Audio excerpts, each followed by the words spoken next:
Las reformas anunciadas este miércoles marcan una modificación sustancial respecto de los anuncios iniciales del gobierno sobre licencia por maternidad y seguro de desempleo, aunque en la Asamblea se asegura que en cualquier caso se mantiene el espíritu original de la propuesta. Lo vamos a analizar en nuestra entrevista de hoy. Mari Verduga, licenciada en Comunicación Social, asambleísta de Santo Domingo de los Áchilas por Alianza País, integrante de la Comisión de Derechos de los Trabajadores. Asambleísta Verduga, bienvenida a los medios legislativos. Muchas gracias, muy buenas tardes. Un gusto de poder participar con ustedes aquí en el canal de la Asamblea Nacional. Como decíamos en uno de los reportajes precedentes, hemos podido dar cuenta de estos anuncios que se efectuaron ya a las puertas de retomar este segundo debate del proyecto de ley para la protección del empleo. Cambios sustanciales en lo que tiene que ver con la licencia por maternidad y paternidad. Cambios importantes, buscando la inclusión y sobre todo ir también dando elementos y formas para cambiar la desnutrición en los niños. Ese es el objetivo primordial de esta reforma en lo que tiene que ver a la maternidad y la paternidad ampliada. Lo que estamos proponiendo en la ley es que los padres y madres puedan acogerse a la ampliación de licencia por maternidad por lo menos 9 meses más de lo que manda la ley. Sabemos que en la ley actual, por ejemplo, tienen 3 meses las madres y los padres pues tienen 15 días si es que es con cesáreas el parto. 8 días si es parto normal, 15 días si es cesárea. Así es, entonces la ampliación a los 9 meses implica que ellos puedan seguir teniendo acceso a seguridad social y que puedan también tener acceso a la cesantía para poder solventar esos 9 meses que tendrían libres, ¿no? Eso sería opcional. Eso sería opcional. Esta fue la principal incorporación que realizó la Comisión de los Trabajadores, que durante este tiempo de licencia sin remuneración, que es la figura, se pueda acoger a sus fondos de cesantía. Que pueda hacer uso de sus fondos de cesantía para que puedan durante estos 9 meses tener la tranquilidad de un ingreso que es del mismo, que es parte de los recursos que tienen ellos acumulados. Esto no tiene nada que ver con el fondo de desempleo. No tiene nada que ver. Esto es cesantía que pertenece a la madre, que pertenece al padre y que puede hacer uso durante el tiempo que estime necesario, en este caso los 9 meses. Luego de eso, si tiene un sobrante, también lo puede retirar, pero si no, igual continúa ahorrando porque vuelve a su puesto de trabajo. Nosotros hemos también tomado en cuenta que durante ese tiempo puede haber un contrato eventual que ahora está estipulado que es 180 días, pero lo estamos poniendo que de pronto se amplíe hasta el tiempo que es necesario, que son los 9 meses. La empresa puede considerar esta opción. Que considere eso como una opción, y lo otro pues que tampoco pueden despedir a esa madre o ese padre que se acoge a esta licencia, porque ahí sí ya se consideraría un despido ineficaz. Esta es la otra figura que se está incorporando para este caso. Así es, esto lo estamos incorporando para poder dar protección también, porque una cosa es darle la posibilidad de tener tener presencia con su hijo, el poder compartir con su hijo los 9 meses, el primer año de vida, pero lo otro es que pueda tener también la seguridad de que cuando vuelve tiene un puesto de trabajo seguro allí que le está esperando. ¿Cómo es que el padre o la madre accede a sus fondos de cesantía? ¿Cómo es el mecanismo ya en la práctica? ¿Es inmediato? ¿Cuál es el tiempo prudencial que debe pasar? ¿Cómo es? A ver, cuando ya cumple los 3 meses, hace el pedido de sus fondos de cesantía. El último día. El último día. El IES tiene a los 61 días tiene que reembolsarle ya su fondo de cesantía para que pueda hacer uso de él. Es buscando el mecanismo también de que el IES pueda tener el tiempo prudencial para poder hacer esos desembolsos y los análisis necesarios. Entonces, ese es el objetivo. Se entiende que cuando una persona sale, va también con un ahorro y ese tiempo es prudencial.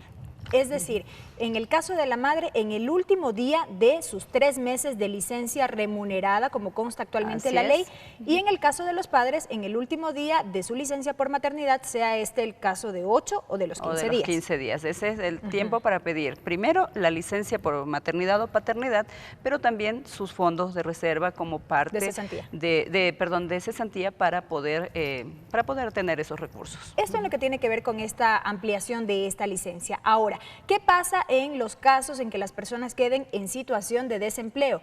¿Cómo quedan las figuras? ¿Qué es lo que establece finalmente la comisión? En el tema de los fondos de desempleo se dan dos figuras. Primero hay que dejar en claro que la ley no es que hace un solo fondo solidario con todo lo que es cesantía. Lo que hace la ley, lo que va a permitir la ley es que el 1% que recibe por el ahorro que da para los fondos de cesantía por el ahorro del trabajador, ese 1% pasa a ser ese fondo solidario. El 2%, porque el fondo de cesantía se compone de un 3%. El otro 2%, que es el aporte individual. Es un aporte individual que sigue siendo individual, que se suma a ese ahorro que ya tiene como fondo de cesantía que lo componía este 3%. Entonces, ya hay un ahorro porque esta ley rige a partir de su publicación, no, lo anterior sigue tal cual está, pero a partir de la publicación de la ley, ese 1% va a un fondo de solidaridad y el 2% sigue alimentando el fondo individual de los trabajadores. Eso no se toca. Por tanto, cuando una persona queda en desempleo, tiene derecho a este fondo de desempleo, a este fondo solidario, al seguro de desempleo. Ese seguro de desempleo, tiene derecho a ello en la parte de la base de un salario básico, y eso significa que para todos es en igualdad de condiciones. Puede ser que una persona haya estado ganando $2.000, $3.000, pero su fondo va a ser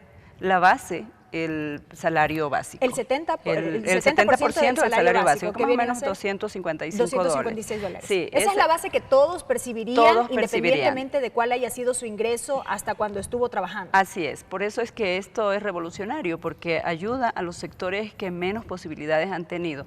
Se dice mucho alrededor de este 1%, que si les van a quitar, que si el derecho de quienes han estado ahorrando. Sí, pero no pensemos en nosotros, solamente les invitamos a pensar en nuestros parientes, en nuestro primo, en nuestro tío, en la gente que está cercana a nosotros, que a lo mejor está en condición de desempleo o cae en condición de desempleo y puede necesitar de este seguro de desempleo. Entonces, la idea es que pueda recibir este salario, este 70% del salario, y si necesita completar a un salario que él considere necesario, $700, $800, los $1.000, esto ya es del fondo individual.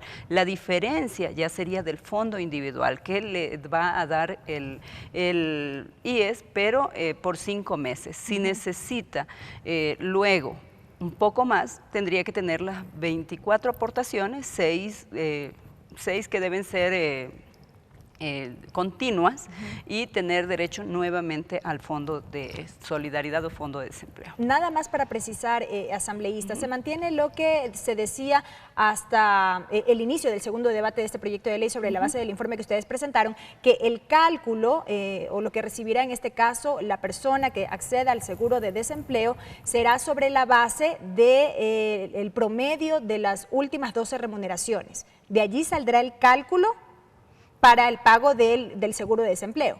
Sí, será sobre la base del sueldo que ha estado recibiendo, por supuesto, eso es por eso decíamos, $256 va a ser la base que recibirán y así es, a eso se suma la diferencia que sale del fondo individual. Todo el tiempo no se va a poder solventar, por tanto, los 5 meses son 5 meses en los cuales se considera una persona puede recibir puede estar con una plaza de empleo. Lo otro es que si no fuera así, tiene la posibilidad de poder retirar lo sobrante de su fondo de cesantía para poder seguir solventándose. Y por otro lado, si es que consigue un empleo a los 2 meses y decide ya no seguir con el seguro de desempleo, tiene el mismo derecho y seguirá su fondo individual igual, tal cual hasta el momento. Si es que ha sacado fondo de cesantía, pues se merma eso del fondo total que tenía, pero no se le saca nada más. Cada uno puede visibilizar cuánto tiene de fondo de cesantía. No todo será fondo de desempleo o de seguro de desempleo. Es diferente el fondo de cesantía al fondo del seguro de desempleo. Lo que se hace entonces con esta última modificación es eliminar que el 2% del aporte individual vaya al seguro de desempleo como tal, que era la propuesta que se había planteado. Esto va a seguir alimentando al fondo de cesantía. Eso va a seguir alimentando el fondo de cesantía y sobre todo las cuentas individuales de cada uno de los trabajadores. Eso hay que dejarlo en claro porque se ha dicho mucho, se ha malinterpretado también, pero nosotros hemos tratado o hemos buscado la forma de modificar y sobre todo tomar decisiones en función de los trabajadores para no generar ningún tipo sobre todo de miedos alrededor de estos temas que son muy álgidos y que tal vez levantan polvareda en algunos sectores políticos que quieren aprovechar el momento. Por eso estamos dejando con claridad el tema para que todos puedan tener, sobre todo, sentir que están siendo solidarios, sí, con sus recursos, pero esa solidaridad es también con ellos mismos, no es con nadie más, sino con nosotros mismos, nuestras familias, nuestra gente, que siempre está de pronto esperando una oportunidad. Ahora, ¿qué hay de la sostenibilidad de esta última propuesta, asambleísta Verduga? Y se lo pregunto porque este ha sido un tema recurrente que ha sido o que ha merecido la crítica por parte de distintos sectores. ¿Qué hay de la sostenibilidad? ¿Cómo se va a sostener? ¿Cómo se va a sostener económicamente? ¿Está garantizada la sostenibilidad? Sí, por supuesto que sí, se han hecho los estudios del IES, ha estado también pendiente el Ministerio de Trabajo y bueno, hasta el momento está sostenido el tema y lo que se busca es más bien darle una oportunidad a sectores que no han tenido esta oportunidad. Estos no son los únicos cambios. ¿Qué hay de otros aspectos dentro del proyecto de ley? Por ejemplo, lo que tiene que ver con los condicionantes para acogerse, las empresas en este caso, a la jornada de trabajo reducida. Bueno, hay varias razones por las que pueden acogerse y por las que tal vez ellos mismos podrían decidir de pronto no hacerlo, pero uno de ellos es el que la empresa en realidad demuestre que tiene de pronto problemas, de pronto va a despedir personal y puede llegar a un acuerdo con los trabajadores y lo otro es también que no puede presentar sus informes o sus reparticiones de utilidades mientras no haya pagado lo restante de las horas que estuvieron ganando los trabajadores antes de rebajar la jornada laboral. Eso también. Y lo otro, pues que ya en el tema del fondo del desempleo juvenil, el tema del deducible, ¿no? A las empresas también darles la oportunidad de que el deducible del impuesto a la renta también sea parte de ellos. Son mecanismos que por un lado le dan posibilidades de empleo a los trabajadores, pero por el otro, a los jóvenes, por el otro también de mantener el empleo a los que ya tienen un empleo y por el otro también ayudar a quienes están en desempleo para que puedan sostenerse hasta que puedan mejorar las condiciones y poder también atender a ese sector. Usted había manifestado, asambleísta Verduga, que este tema, todo el contenido de este proyecto de ley ha levantado polvareda, ha generado mucha discusión y precisamente mañana se ha advertido, se ha anunciado que va a haber una jornada de movilización por parte de distintos sectores opositores al régimen. ¿Qué decir sobre este tema cuando estamos ya a las puertas de la aprobación de esta iniciativa? Bueno, hemos visto unas convocatorias que han estado entregándose, han salido en redes y nos damos cuenta de que más allá de la reforma a esta ley, que no es lo único que los moviliza, nos damos cuenta de que están utilizando políticamente el tema de Solca, están hablando de otros temas que los plantean, incluso temas en las áreas locales, hablan sobre temas que tienen que ver con agua potable, alcantarillado, o sea, en fin, unen muchas cosas para decir tenemos derecho a salir, pero no se detienen a ver cuál ha sido el avance del país, hasta dónde los trabajadores han logrado tener estabilidad, hasta dónde han logrado tener un salario que va más allá de lo digno, salarios que se han mejorado, el tema de la seguridad social a las amas de casa, el tema de la seguridad social a quienes trabajan en el hogar, en fin, son muchas cosas que han sido logros de esta revolución ciudadana, pero estamos a las puertas de unas elecciones, o sea, no podíamos esperarnos otra cosa, sino que estos sectores que siempre han sido oposición desde el inicio de este gobierno, han sido oposición del gobierno, hoy estén aprovechando el momento, pero tienen que tener la tranquilidad los ciudadanos ecuatorianos, los trabajadores y todos en general, de que no vamos a aprobar leyes en la Asamblea Nacional que restrinjan derechos de todos los ciudadanos, ni de ningún sector en particular. Al revés, buscamos mejorar las condiciones de vida y cuando hacemos una ley en este sentido de los trabajadores, estamos pensando en cada una de las familias, porque un trabajador es una familia y lo que buscamos es mejorar esas condiciones. Para cerrar esta entrevista, asambleísta, el día de mañana, con la reanudación de este segundo debate, ¿qué es lo que se espera? ¿Ya la exposición de estos cambios? ¿Continúa la discusión? ¿Cómo se avisora el panorama mañana?